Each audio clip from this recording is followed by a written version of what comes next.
Dios te bendiga muchísimo. Soy la evangelista del Señor Fausta Vivan, o sea, del Ministerio Evangélico de la Colombe de Wiesbaden, aquí en Alemania.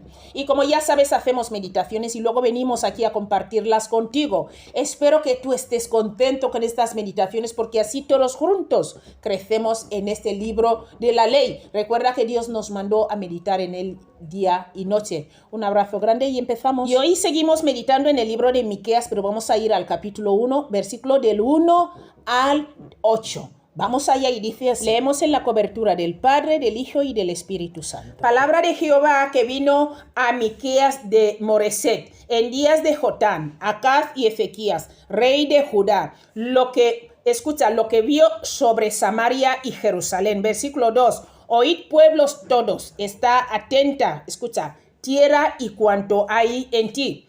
Luego dice, y Jehová el Señor desde su santo templo, sea testigo contra vosotros. Versículo 3. Porque he aquí, Jehová sale de su lugar y descenderá y hollará las alturas de la tierra. Versículo 4. Y se derretirán los montes debajo de él, y los valles se hendirán como la cera delante del fuego.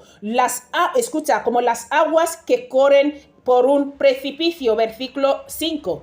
Todo esto por la rebelión de Jacob y por los pecados de la casa de Israel. ¿Cuál es la rebelión de Jacob? No es Samaria. ¿Y cuáles son los lugares altos de Judá? No Jerusalén. Versículo 6. Haré pues de Samaria montones de ruinas y tierras para plantar viñas, y derramaré sus piedras por el valle, y descubriré sus cimientos. Versículo 7. Y todas sus estatuas serán despedazadas, y todos sus dones serán quemados en fuego, y asolaré todos sus ídolos, porque de dones de rameras los juntó, y a dones de ramera volverán. Esta es la palabra de Dios que te vengo a leer hoy. Vamos a escuchar un poco de música para prepararnos a ir meditando cada versículo bíblico. Vamos allá.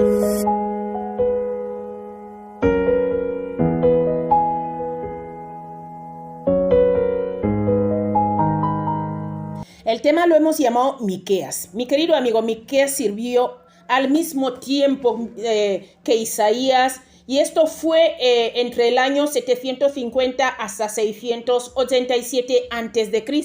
de los reyes mencionados aquí, ¿verdad? Jotán, de los que hemos mencionado antes, Jotán era justo, mientras que Acaz era malvado. Y aún Ezequías, el hijo de Acaz, fue uno de los reyes más piadosos para ocupar el trono. O sea, vemos que aquí, aunque el padre era malo, el hijo salió bueno. Esto lo puedes ver en 2 de Reyes 18, versículo 5. Dice, en Jehová Dios de Israel puso su esperanza. Ni después ni antes de él hubo otro como él entre todos los reyes de Judá.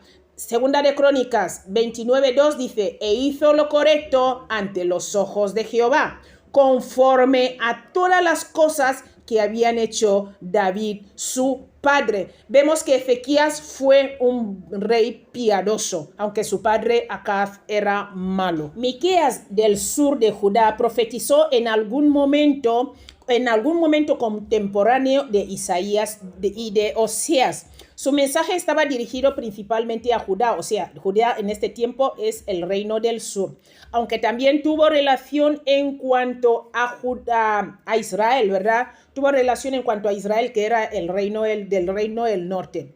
Mira, el tema primordial de Miqueas era el juicio. También dio énfasis a la restauración del pueblo de Dios, ¿verdad?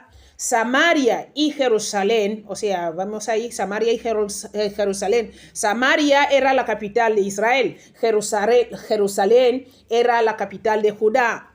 Antes, mi querido amigo, presentaban naciones apóstatas que serían juzgadas por Dios. Esto lo vas a ver en el versículo 5 hasta el versículo 7 que te he leído antes. Todo lo que te he leído ahora equivale al versículo 1, ¿vale? Vamos a pasar al versículo 2, mi querido amigo. El versículo 2 habla de segundo advenimiento del Mesías, ¿verdad?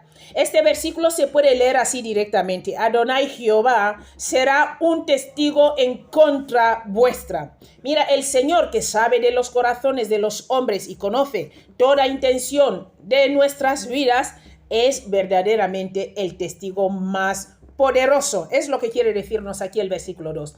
El versículo 3 también sigue hablando del advenimiento del Mesías, ¿verdad? Dice, en el versículo 3, mi querido amigo, habla de la soberanía absoluta de Dios sobre el universo, ¿verdad?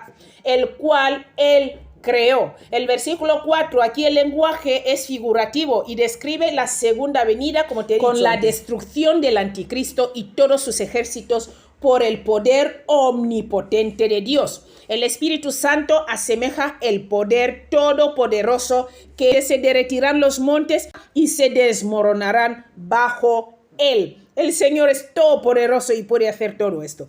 El versículo 5, mi querido amigo, habla de los pecados de Judá e Israel, ¿verdad? La transgresión de Jacob era la idolatría establecida en Samaria y los pecados de los lugares, escucha, lugares altos de Judá. El altar idolátrico, o sea, se volvieron idólatras muy fuerte. El pueblo sería juzgado por causa de sus pecados, sobre todo la idolatría, que hemos leído en el versículo 7. La inmoralidad, también está en el versículo 7. El delito y la justicia, ¿verdad? Los pecados frecuentes de las ciudades capitales eran representativos de los pecados que se cometían en todas partes de las dos naciones. Vemos ahí que el Señor tenía que juzgarlos, ¿verdad? Vemos aquí los pecados eran impresionantes. La idolatría, el Señor no la aguanta. El Señor no comparte el pecado, como os he dicho en otros vídeos, ¿vale? Mira, Miqueas 2, del 1 al 2, dice así: hay de los que en su cama, escucha, en sus camas piensan iniquidades y maquinan el mal, y cuando llega la mañana lo ejecutan, porque tienen en su mano el poder. Versículo 2, codician las heredades y las roban, y casas, y las toman, oprimen al hombre y a su casa, mi querido amigo. Escucha, los hombres y a su heredad, o sea, no les importa, como tienen el poder en su mano, hacen todo esto. Entonces, ay de ellos, dice el Señor, ay de ellos, habla del pecado aquí el Señor. El versículo 5 hemos estado meditando. Vamos a pasar al versículo 6, dice así: haré pues de Samaria montones de ruinas. De esto vamos a hablar ahora. Mira la terminología de este pasaje. Dice que esta profecía fue entregada antes de la destrucción de Samaria en el 4º año de Ezequías. Mi querido amigo, se cumplió esta profecía en el año 722 a.C., cuando los asirios destruyeron por completo la ciudad. Ellos la destruyeron totalmente. Mira, el cumplimiento se produce poco después que lo profetizó Miqueas. Vamos a pasar a meditar el versículo 7 para terminar. Mira las palabras. Todos sus dones se refieren a los vasos, escucha, a los vasos costosos donados a los templos idolátricos, porque de dones de ramera los juntó. Habla de las riquezas ganadas, estas riquezas que ganaron por la idolatría, que sería llevada por los idólatras asirios. ¿Te das cuenta? El Señor no quiere que seamos idólatras. Mi querido amigo, espero que recibas hoy al Señor Jesús como tu Señor y Salvador. ¿Por qué? Porque es la única forma para que tú estés seguro. Mira, el avión está a punto de caer abajo y el único salvavidas es Jesús. Tienes que recibir al Señor Jesús. ¿Cómo lo haces? Arrepintiéndote, pidiendo perdón por tus pecados y recibiéndole como tu Salvador, como tu Señor y Salvador. Arrepiéntete. Hoy puede ser tu último día. Dile: Señor, te necesito como mi Señor y Salvador. Perdona mis pecados porque antes no te conocía, y ayúdame a través de tu Espíritu Santo para que conozca la verdad. Que Dios te bendiga muchísimo y nos vemos mañana. Hasta luego.